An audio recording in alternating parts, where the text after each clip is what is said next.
Karena gue nggak kebayang gue bisa diundang di Aceh. Tempat mainnya bagus. Gue main di kayak hutan pinus gitu, terus belakangnya pantai. Selama gue main gitu, dari lagu pertama sampai lagu habis tuh orang tahu lagunya. Ya kan gue sih, gue nggak perlu duluan sih. Termasuk Yaya juga at that time? Kalau Yaya sih emang kita temenan. Jadi kayak, Oh. enak, oke, gitu. Seru banget. Pertemanan ini ya, produktif ya, dan Iya. berkarya. Kedengerannya flawless gitu. Gimana tuh music flawless? Kalau wajah kan flawless, tidak ada pori-pori. Kalau musik flawless tuh gimana? Gue apa namanya lagi ngulik gimana caranya ngegabungin si boxing ini sama Wing Chun gitu. Bawa laptop yang sudah ketemu itu karena gue mau nge-DJ. Habis itu gue ditabrak sama motor apa namanya lagi trek-trekan gitu. Oh my God. Iya, habis itu ya udah gue nggak sadar diri ya. Gue tetap terima kasih sama dia sih karena dari beberapa karyanya itu dulu nyelamatin hidup gue gitu. Jadi gue kayak gue sangat pribadi banget sih karyanya Kanye West tuh buat gue gitu waktu gue kecelakaan lah. Jadi itu gue kayak minta orang rumah gue gitu kayak boleh kirimin laptop sama MIDI controller nggak? Jadi gue kayak buat musik gitu di apa namanya di rumah sakit.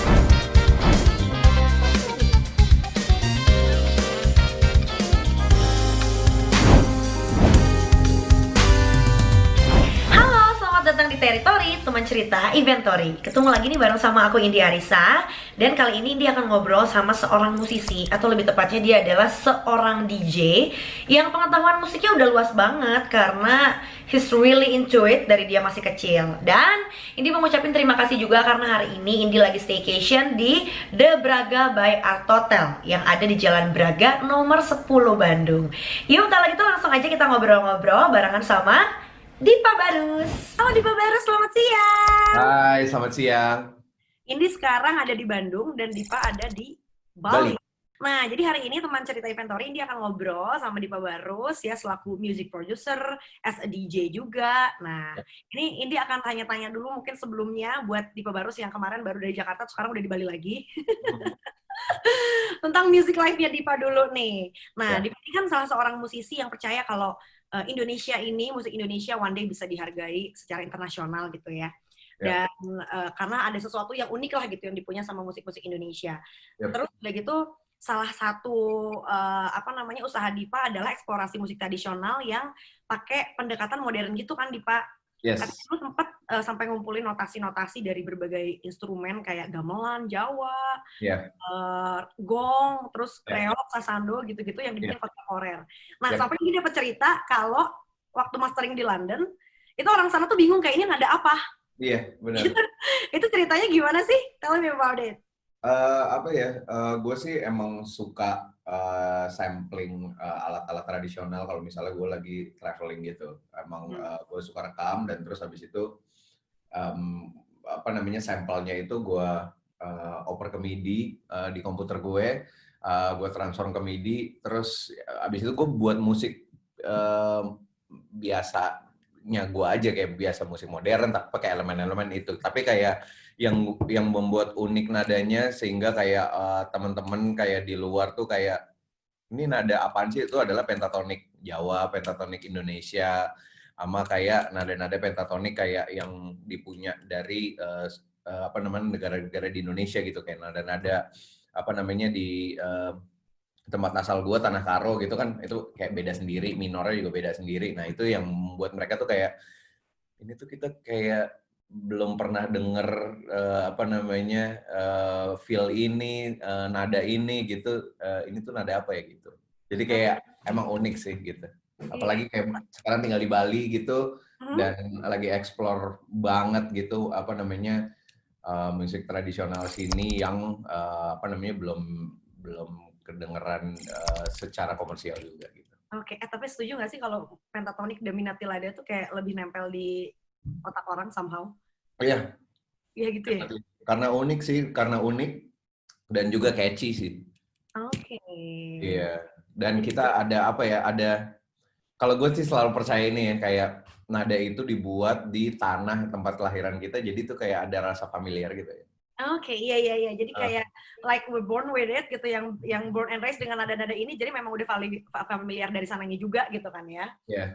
Oke. Nah, terus sekarang ngelihat kesuksesan Dipa Barus yang udah sampai levelnya internasional, ini kan kayaknya nggak heran kalau ngelihat background-nya gitu, dari kecil udah suka dengerin jazz dan juga The Beatles dari Your Parents gitu kan. Abis itu SD juga ini sempat lihat di interview Dipa gitu, ngeband punk, les musik segala macam gitu, sampai akhirnya nemuin sekarang titiknya di sini nih sukanya gitu. Nah, tapi kan dari perjalanan Dipa yang bisa dibilang nggak mulus itu, lika-likunya, ina-inu, masih inget nggak sih Dipa mungkin ada momen apa at that time yang akhirnya ngebikin seorang Dipa Barus itu ada di titik sekarang ini gitu? Apa ya, gue dari dulu nggak pernah, gue nggak tahu ini benar atau salah, tapi gue nggak pernah ngeliat ke belakang gitu, kayak keep moving forward. Dan gue itu juga sampai sekarang pun gue ngerasa kayak, wow, gue sekarang udah gede, atau kayak gue sekarang udah apa namanya, udah jadi superstar. Gue nggak ada kayak di otak gue kayak gitu. Jadi gue selalu eksperimen dengan apa yang gue suka, yaitu musik, tanpa mikirin bakal diterima atau enggak. Oke, ini sih nggak butuh validasi sampai akhirnya berkaryanya jadi jujur banget gitu ya? Iya, jadi jujur, gue tuh menghargai ini, apa ya, gue menghargai kayak setiap musik yang gue buat itu adalah proses gue grow, proses gue bertumbuh sebagai manusia gitu. Jadi gue sangat menghargai proses gue bertumbuh gitu. Gue urusan kayak mau diterima atau enggak, terus habis itu responnya gimana atau enggak, itu gue taruh di nomor 12 kali. Out of 10 lah ya. Iya. Tapi kayak apa namanya, ya puji Tuhan bisa ini sih ya, orang apa namanya, ada yang message-nya nyampe, dan itu yang buat gue tuh apa ya, penghargaan yang lebih dari penghargaan apapun gitu ya. Kayak message-nya nyampe, dan terus habis itu bisa ngebantu mereka untuk jadi versi terbaik dari diri mereka. Itu yang buat gue kayak penghargaan paling tinggi sih. Oke, nah mungkin ini ya, banyak background musik yang kayak tadi genrenya dari apalah gitu, yang akhirnya ngebikin Dipa Barus sebagai Dipa hari ini gitu. Dan ini sempat waktu itu lihat tweet Dipa atau apa, orang banyak yang nge-repost gitu, yang kayak you as a person gitu, nggak boleh nganggep satu genre itu kurang dibanding genre yang kamu suka gitu.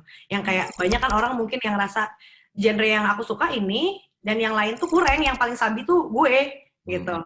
Nah itu yang akhirnya ngebikin, maybe it's something that humbles you gitu ya, yang kayak udah dengar berbagai macam genre dan menganggap semuanya punya keunikannya masing-masing gitu loh, Dip.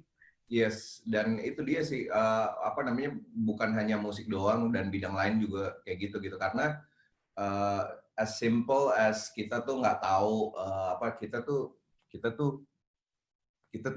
belum banyak tahu sebenarnya. Gue aja kayak apa namanya, gue mempelajari kayak musik lah, apa namanya, berbagai jenis musik, gue aja masih ngerasa gue masih belum banyak tahu gitu. Jadi kayak bagi gue emang harus apa namanya, keep open sama semuanya gitu, biar belajar juga, karena belajar tuh adalah part yang paling penting untuk lu grow sebagai human being gitu. Oke, somehow the more we know, the more kita ngerasa kayak apalah kita tuh cuma remah-remah ya gitu kan.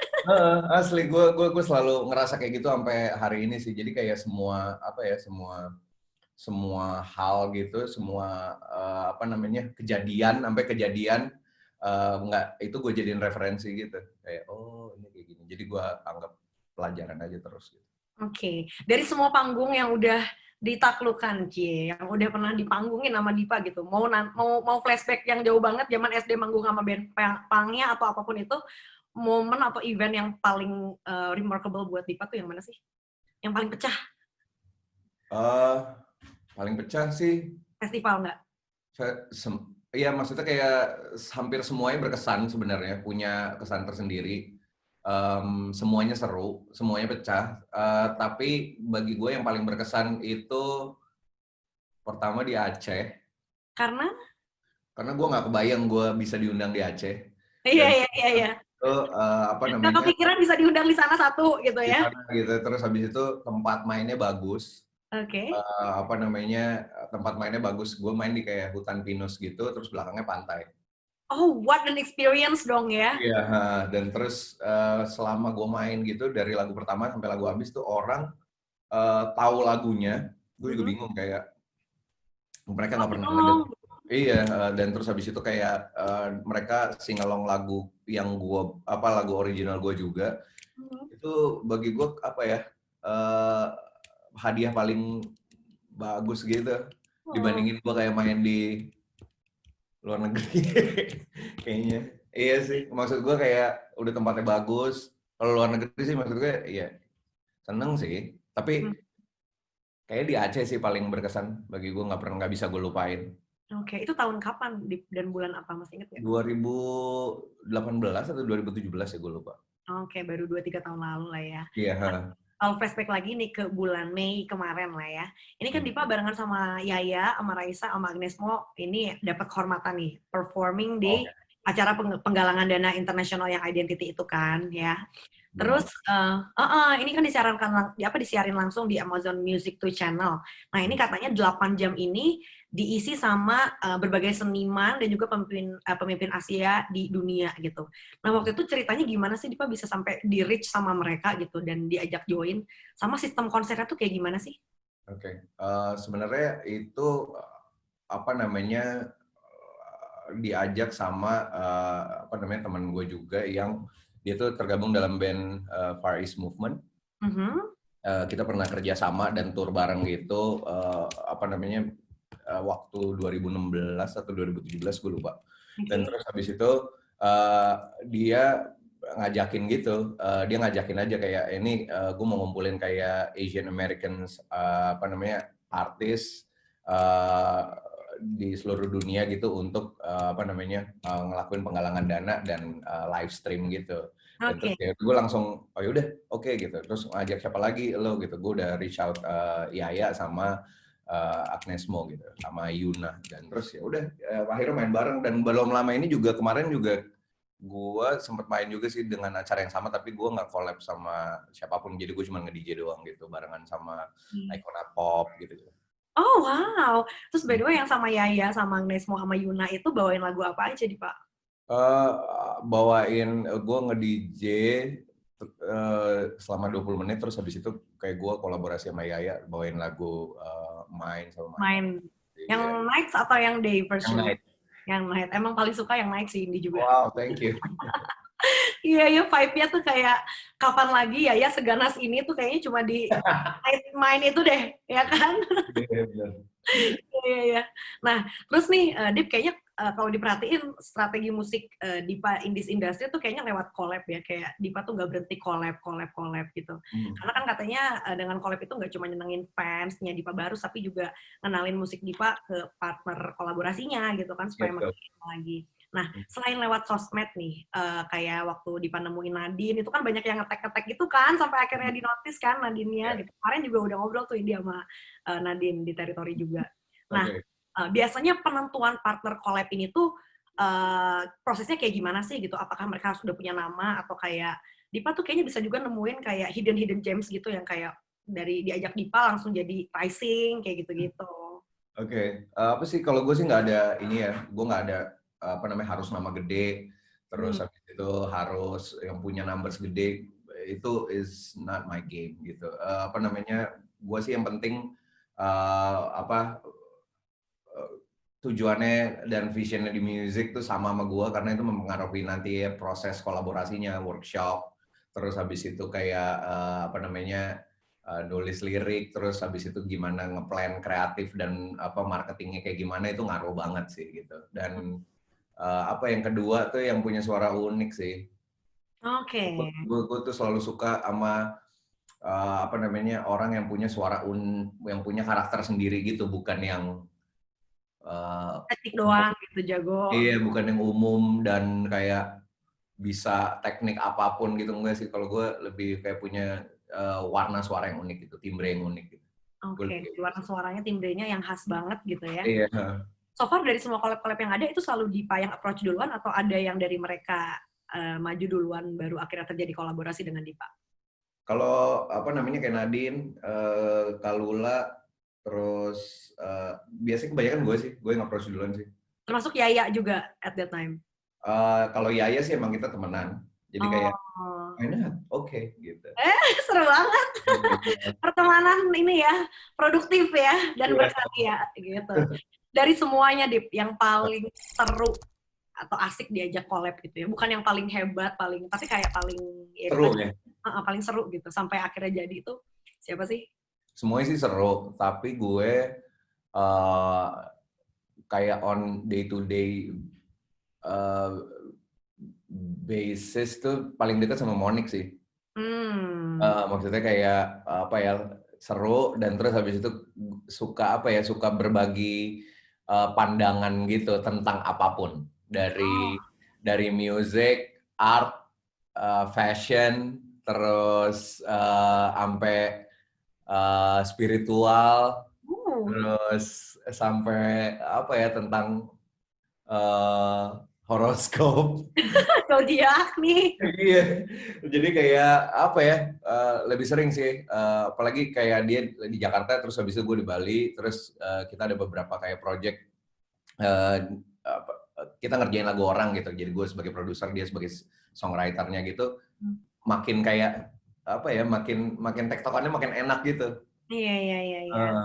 Dan memang udah lebih dari berapa lagu juga sama Monik kan, Dipa? Iya, udah 3. Yes. Nah, terus juga nih untuk project berikutnya nih, ini kan Dipa barengan sama Winky, ada Eka Gustiwana, ada Yellow Claw juga kan, katanya nanti akan jadi line up juri kontes produser musik EDM tahun ini kan ya, ada Electronic Music Producer Contest 2020. Yes. Nah, kalau dari Dipa personal ini, yang dicari tuh kriterianya kayak apa sih untuk bisa jadi seorang produser EDM yang bisa memperkuat ekosistem EDM di Indonesia ini?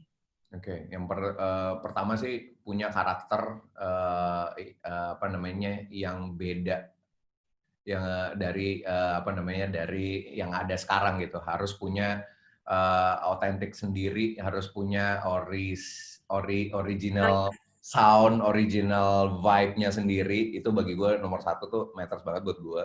Yang kedua itu adalah kedengerannya flawless gitu. Gimana tuh music flawless? Kalau wajah kan flawless, tidak ada pori-pori. Kalau musik flawless tuh gimana? Flawless tuh kayak apa namanya? Gue tuh suka banget kalau misalnya dengerin apa namanya, Indonesian music yang simple, karena kebanyakan produser Indonesia atau pelaku musik Indonesia tuh elemennya banyak gitu, karena semua emang dimasukin gitu ya. Karena emang maksudnya kondisi di Indonesia kayak gitu, maksudnya kayak apa ya, flavornya dari makanan juga kayak gitu ya nggak sih, kayak cita rasa banyak gitu ya. Iya kan, karedok, gado-gado, kayak nasi goreng itu tuh kayak semua rasa tuh kayak campur gitu. Nah kalau misalnya di musiknya tuh gue juga kebanyakan tuh kayak gitu, kayak ada elemen ini, ada ini gitu, bagus banget, itu yang menandakan Indonesia banget. Tapi kali ini tuh gue pengen pengen banget denger apa namanya, karya produksi yang simple tapi kena gitu. Oke.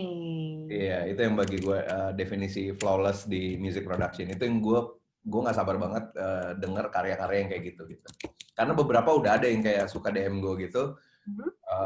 Mereka tuh kayak, ini Kak, emang lomba belum mulai tapi gue DM aja dulu. Terus habis itu kayak ada kayak cuman 1 dari 20 gitu yang nge-DM gue gitu, yang beneran flawless aja gitu, nggak ribet, kena gitu. Berarti udah nemu ya? Kalau gue sih biasanya kebanyakan bawa makanan sendiri sih. Jadi bekal ya? Gue lagi ngulik gimana caranya ngegabungin si boxing ini sama Wing Chun. Bawa laptop yang sudah ketemu itu karena gue mau nge-DJ. Habis itu gue ditabrak sama motor lagi trek-trekan gitu. Iya, habis itu ya udah gue nggak sadar diri aja.